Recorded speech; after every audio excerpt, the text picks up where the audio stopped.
दोस्तों, दिनाक्षी short hand में आपका स्वागत है। अगर आप चैनल पर नए हैं तो चैनल को सब्सक्राइब करें और बेल आइकन ज़रूर दबाएं। आज की निबंधमाला डिक्टेशन का यह 58वां दिन है। अगर आपको इस डिक्टेशन की एडवांस आउटलाइंस और वाक्यांश की आवश्यकता है तो आप हमारा पेड बैच ज्वाइन कर सकते हैं। हमारे पेड बैच को ज्वाइन करने के लिए आप डिस्क्रिप्शन बॉक्स में दिए गए मोबाइल नंबर पर व्हाट्सएप कर सकते हैं। तो चलिए डिक्टेशन को स्टार्ट करते हैं।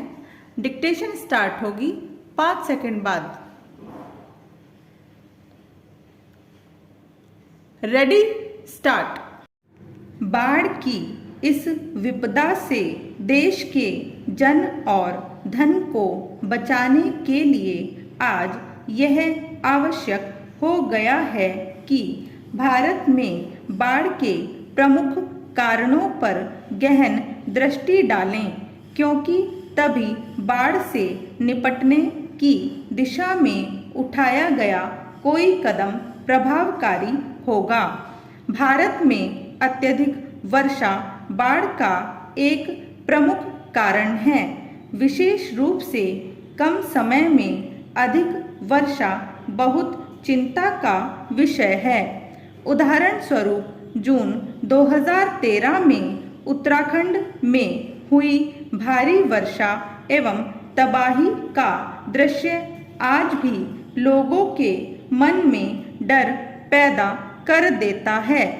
इसके अतिरिक्त भारी वर्षा से नदी में उफान आना बाढ़ का दूसरा सबसे बड़ा कारण है।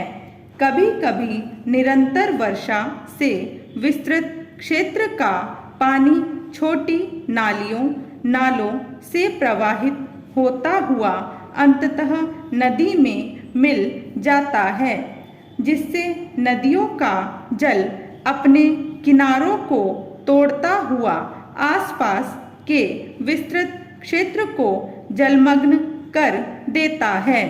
हिमगलन बढ़ जाना बाढ़ का तीसरा प्रमुख कारण है। इससे विशेष रूप से उत्तर भारत में हिमालय से निकलने वाली नदियों जैसे गंगा, यमुना, कोसी और ब्रह्मपुत्र इत्यादि में हिमालय के बर्फ के बहुत अधिक मात्रा में पिघलने से बाढ़ आती है। नदियों में पानी के बहाव से लाई गई मिट्टी या रेत देश में बाढ़ का एक अन्य प्रमुख कारण है। नदियों की तलहटी में पानी के बहाव से जमी हुई मिट्टी या रेत नदियों की जलवहन क्षमता को कम कर देती है, जिससे नदी के आसपास के क्षेत्रों में बाढ़ की समस्या पैदा हो जाती है। अवरुद्ध नालियां शहरी क्षेत्रों में विशेषतः महानगरों में बाढ़ का प्रमुख कारण है। उदाहरण स्वरूप दिसंबर 2015 में जल निकासी व्यवस्था की विफलता के कारण चेन्नई में आई बाढ़ तथा पटना में वर्ष 2019 में आई बाढ़ प्रमुख है। चक्रवातों के कारण होने वाली अत्यधिक वर्षा भी बाढ़ का एक प्रमुख कारण है। यह मुख्यतः तटीय क्षेत्रों में आती है। ग्लोबल वार्मिंग भी बाढ़ का एक प्रमुख कारण है।